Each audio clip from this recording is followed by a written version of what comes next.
आपने हाल ही में एक इंटरव्यू में कहा था कि फारूक साहब आप में इंटरेस्ट दिखाने लगे थे, एंड इन व्हाट कॉन्टेक्स्ट? ये लोग झूठे हैं और मक्कार हैं, और सबसे ज्यादा जो झूठे हैं वो है Umar Abdullah. If we do not win, हम इन लोगों को भी जीतने नहीं देंगे। खुशामदीद मुलाकात के इस और एक शुमारे में आप सबका खैर मकदम है। मैं अबरार मुत्तू हूँ और आज हमारे साथ बिस्मा मीर जी जुड़ चुकी है। जैसे पहले एनसी की एक वर्कर थी और इस वक्त पीसी यानी कि पीपल्स कॉन्फ्रेंस की एक लीडर बन चुकी है। मैम बहुत बहुत शुक्रिया हमारे साथ बात करने के लिए। First of this transition from an NC worker to a PC leader, it is quite surprising to me. Is it because NC was a bigger party and there you deserved to be a worker, or because जो आपका potential है उसे वहाँ पे realize नहीं किया जाता था या उसे वहाँ पे सराहा नहीं जाता था? See, it is clearly visible now to people that why did I leave the party, but ऐसा नहीं है that I didn't wanted to be there. I wanted to be there, that is why I was there. And to be very honest, I worked very hard for the party for almost 5 years, but it was not taken into account. मुझे किसी भी तरीके का कोई भी credit नहीं मिला कभी, and मुझे सिर्फ इतना बोला जाता था कि आपका वक्त आएगा, और मैं पूछती थी मेरा वक्त कब आएगा, अभी क्यों नहीं आ सकता? मैं तो 5 साल से अपना करियर दे रही हूँ आपको, मैं तो अपना टाइम दे रही हूँ आपको। I come to office every day, I do nothing but I come here and I do your work, I handle your media accounts. Then why am I not allowed to speak in front of the camera? I was being asked to be quiet, सबर रखो। क्यों? I have no clue about that.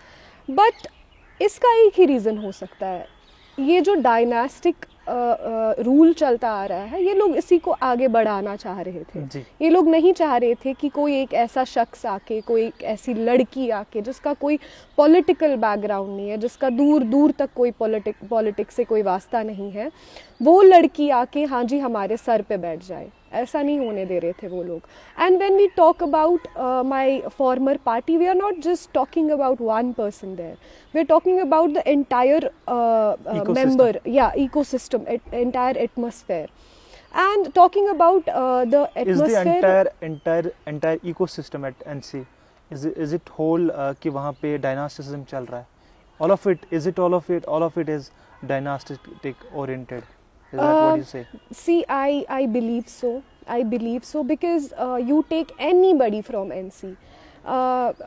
You take anybody and ask them what your background is. You do a background check, you will know that they belong to some political or maybe in connection with them privately.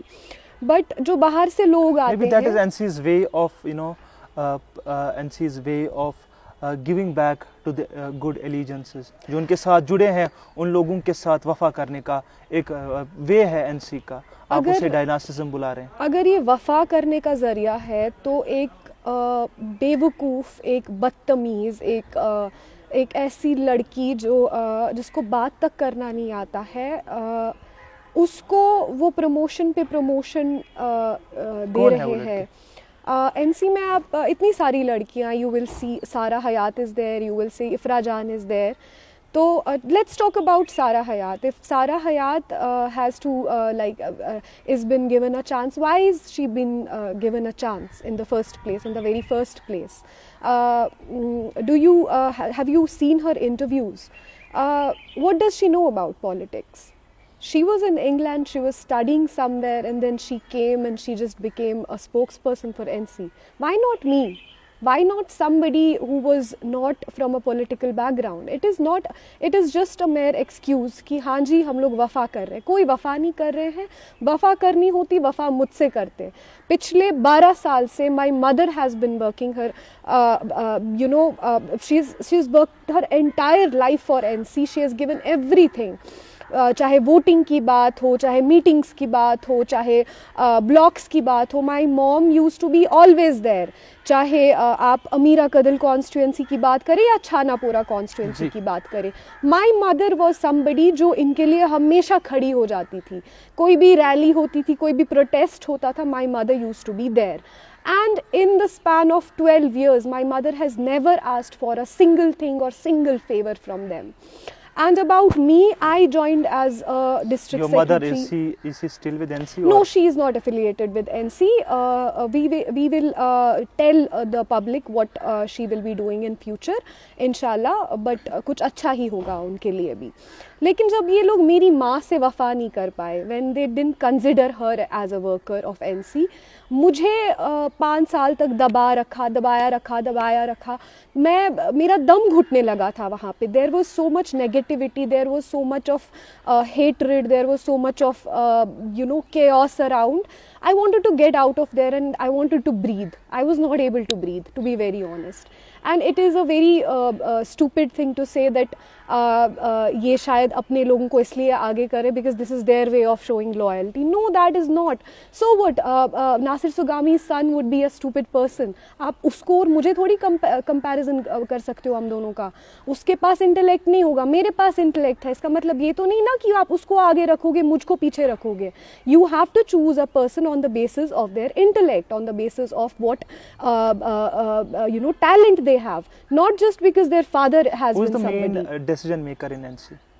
I cannot say that openly, but ultimately these are all elites. So I think Umar Sahab would be the one who would run through every decision. आपने उमर साहब के हवाले से कुछ बातें भी बोली थी। हाल ही एक इंटरव्यू में कहा था कि वो बहुत ज़्यादा ईगोइस्टिक बंदे हैं, और आपने ये भी कहा था कि वो टोपी पहन रहे हैं, ये सब दिखावा है। देखिए, बहुत फ़नी सी बात है। टोपी तो वो पहन रहे थे, दिखा रहे थे जज्बात अपने, लेकिन क्या हो गया ना कि मैंने कैमरा पे बोल दिया, उन लोगों ने सुन लिया और उन्होंने टोपी उतार दी। पिछले 1-2 इंटरव्यूज़ में उन्होंने टोपी नहीं पहनी है, एकदम आपको बिना टोपी के नज़र आएंगे वो, और उन्होंने अपना ग्लासेस वगैरह भी उतार लिया है। उनको लग रहा है कि people are gonna buy it. अब वो पता है क्या करेंगे, अब वो ये टोपी उतार के हम लोगों को ये टोपी पहनाएंगे। जो आम जनता है ना, ये टोपी इनका काम है। This is what they have been doing from past 70 years। टोपी उतारो, टोपी पहनाओ, that's it. And about Umar Abdullah is a very arrogant person, very arrogant fellow. उसे कुछ नहीं पता। In what sense? In every sense, in every sense. What do you see in a leader? You see somebody who you can trust, who you can rely on, who you can speak to, who you can share the ideas with. Say for example, I am a part of PC, People's Conference, and our President Sajjad Sahab. If I have to share any idea or any thought with him, मुझे आपसे पूछ के नहीं जाना है। और अगर आप सब लोगों की रजामंदी नहीं है, फिर तो मैं जा ही नहीं सकती। और अगर मैं पहुंच भी गई, तब जाके भी मुझे ये अश्योरेंस नहीं है कि वो इंसान मेरी बात सुनेगा भी या नहीं। ऑल्दो उस मामले में if we talk about Farooq sahab, he is a people's person, he is a kind soul, and whatever I have learnt, I've only learnt from him. But although howsoever he is a person, जैसे भी वो इंसान है, as a politician I do not stand with him anymore, क्योंकि मेरी ideology, मेरा vision जो है चीज़ों को देखने का, वो बदल चुका है। आपने हाल ही में एक इंटरव्यू में कहा था कि फारूक साहब आप में इंटरेस्ट दिखाने लगे थे, एंड इन व्हाट कॉन्टेक्स्ट? देखिए, जैसे ही एक आउटसाइडर आया है एक डायनास्टिक पार्टी में, जहाँ इन लोगों ने एक घर बना लिया, एक फैमिली है इनकी, but it's not actually a family, it's a toxic family. I will call it again, it's a toxic family. इस टॉक्सिक फैमिली में मेरी भी एंट्री होती है, and ultimately somehow somewhere I get in touch with Farooq साहब, and वो मुझे एक बेटी की तरह ट्रीट करने लगे कि बिस्मा बेटा यहाँ आ जाओ, बिस्मा बेटा यहाँ आ जाओ, बिस्मा बेटा ये सीखो, बिस्मा बेटा वो सीखो। लेकिन ये चीज़ जो थी, ये चीज़ बहुत लोगों को खटक रही थी। मुझे तो ये सब पता नहीं था पॉलिटिक्स के बारे में कि ऐसा भी होता है, क्योंकि इससे पहले मुझे कोई स्पेशल ट्रीटमेंट नहीं दिया गया था। मेरा काम जो भी था, उस तक का क्रेडिट मुझे नहीं दिया गया जो काम मैंने ऑलरेडी किया। अब अगर फारूक साहब मुझे कभी ढूंढते थे, उनको झूठ बोला जाता था, उनको ये बोला जाता था कि ये फिल्म शूट्स पर है, ये जो है ये ऑफिस नहीं आती हैं, इनका रेगुलर नहीं होता आना, जबकि मुझे एक पीछे सबसे कोने वाले कमरे में बिठाया जाता था और मुझे वहाँ से सब कुछ ऑपरेट करना पड़ता था थ्रू सोशल मीडिया। बाकी उससे ज़्यादा मुझे कभी किसी चीज़ की इजाज़त नहीं मिली। रही बात दिन ब दिन फारूक साहब को मुझे ढूंढने की, तो इन लोगों ने मेरा एकदम क्या कहते हैं उसे, जीना दुश्वार कर दिया। मैं हर दिन ऑफिस जा रही हूँ, मुझे हर दिन कुछ नए नए नामों से बुलाया जा रहा है। वुमेंस विंग वाले आ रहे हैं, वुमेंस विंग वाले मुझे बोल रहे हैं, अरे जी ये देखो सांप आ गया। आप किसी और लीडर की बात करो तो वो कह रहे हैं कि अरे आगे आगे इसके सामने बात नहीं करनी है। ताने मार रहे हैं मुझे कि ये तो कल की आई हुई लड़की है, डायरेक्ट लीडरशिप से बात कर रही है, ऐसे कैसे बात कर रही है लीडरशिप से? हम लोग तो इतनी सदियों से यहाँ है, जब हम लोगों में इतने गट्स नहीं हम लीडरशिप से बात करें, ये क्यों कर रही है? और इस चीज़ की वजह से उनके अंदर मतलब मुझे लेके इतना ज़्यादा जहर, इतना ज़्यादा नफ़रत उनके दिल में पैदा हो गई कि एक वक्त आया पिछले साल जहाँ पे वो क्रूशल वक्त था मेरे लिए। मेरे मॉम डैड दे नियरली डाइड, वो मर चुके थे और इन लोगों में से किसी ने हमारा हाल तक नहीं पूछा। They didn't even make a small call कि are you people okay? We didn't need anything, by the way, but like working for them day and night and just expecting a simple phone call was a basic courtesy. Absolutely. Yeah, and we didn't get that. After that I took a long break. I took a break for almost 6 months. I was not thrown out of NC. I will still say this, that मुझे किसी ने निकाला नहीं, मुझे किसी ने कुछ बोला नहीं। Although वो toxicity जो थी वो मेरे अंदर, I couldn't absorb it. I needed to get out of it. So 6 months of research, 6 months of reading, and then thinking about what should be I doing next. Then I watched Sajjad Saab's interviews. I watched his normal videos. मैंने देखा कि his ideology somehow, somewhere relates to what I feel about people, and he is somebody who actually wants to help people, and he's not like other politicians who's just gonna make false promises. He's somebody who has been sent to jail. He's somebody who has seen the harassment, who has seen the intimidations by this regime. Although he still stood up, अभी भी वो हैं और अपनी party को बनाए रखे हैं और हम बना ही रहे हैं। और somewhere what Bisma Mir says is that it seems कि इसमें एक mixture है pain का और anger का। In what is the when we speak about NC and your time there? Of course, there is a lot of pain inside of me, because I have given most precious years of my life to a party which didn't give two hoots about who I was. Is it a waste now? I would not call it waste. It was a good experience. It was a ride. I enjoyed it, but ultimately I had to step out of my comfort zone, and I wanted, I wanted to be at a place where I could talk to people, where I could make them feel that no, I am a common person and I understand your concerns. Because see, from past 70 years, कितनी सारी innocent killings हुई हैं, कितने सारे PSAs. Let's talk about PSA. Right. Who has issued the PSA law? It was NC. PSA का जो बड़ी ताजुब वाली बात है, PSA जो सबसे पहला PSA जो लगा, वो जिस इंसान पे लगा, वो ताजुब से वो इंसान थे जिन्होंने शेख साहब के खिलाफ पहला इलेक्शन लड़ा था, उसको पहला PSA लगा था। और बाकी सारी जो PSAs लगे हैं लोगों पे। जब आप NC के अंदर थे तब ये सवाल नहीं पूछे? देखिए, सवाल पूछना तो दूर की बात है, मुझे तो बात करने की इजाज़त नहीं थी। मैंने काफ़ी दफ़ा अपने बॉस को बोला, अपने सुपीरियर्स को बोला कि आप लोग जी जाते हैं डिबेट्स पे, आप लोग जी इंटरव्यूज़ करते हैं, वीडियोस बनाते हैं, बाइट्स देते हैं, आप लोग मुझे भी इंक्लूड करा करें, मुझे अच्छा लगता है सुनना, मैं सीखूंगी। बट मुझे हमेशा पीछे रखा जाता था। अगर कभी कभार किसी पिक्चर में मुझे उठा के ले आते थे कि आ जाओ बेटा, तुम भी आ ही जाओ अब, I always felt like an alien there. मुझे कभी उन लोगों ने एक फैमिली वाला वो फैमिली की तरह नहीं रखा. And I am pretty sure कि जितने भी आउटसाइडर्स वहाँ पे काम करते हैं, who are working with the superiors mostly, they feel this, they go through this, and that is why so many of the young people from NC are leaving day after day. What do you feel is next for you? What is next for me? Alhamdulillah, I am at a place where I feel a lot of security in terms of my life, in terms of my career, and in terms of my vision. My vision is, I have told this in a lot of interviews, that the goal is to serve people, and How? for that, How? exactly how. So after this is after the elections are done, my perspective about the youth is that मेरा specific goal रहेगा कि मुझे औरतों और youth के लिए I have to do something which none of the old politicians could do, जो कि वो सोच भी नहीं पाए. मैं वो करना चाहती हूँ, क्योंकि जो यहाँ पे लड़कियाँ हैं, औरतें हैं, उनके साथ इतनी ज़्यादतियाँ होती हैं, उनके साथ इतना कुछ यहाँ होता है, गलत होता है, इनजस्टिस होता है, लेकिन कोई उस बारे में बात नहीं करता. हम लड़कियां जो हैं, हम लोगों को हर फील्ड में पीछे रखा जाता है. और कश्मीर की बात करें तो यहाँ पे हर जगह ही लड़कियों को थोड़ा पीछे धकेलते हैं. मैं औरतों के लिए एम्प्लॉयमेंट जनरेट करना चाहती हूँ डिफरेंट वेज़ में. ज़रूरी नहीं है कि आप सिलाई मशीन से ही एम्प्लॉयमेंट जनरेट करें.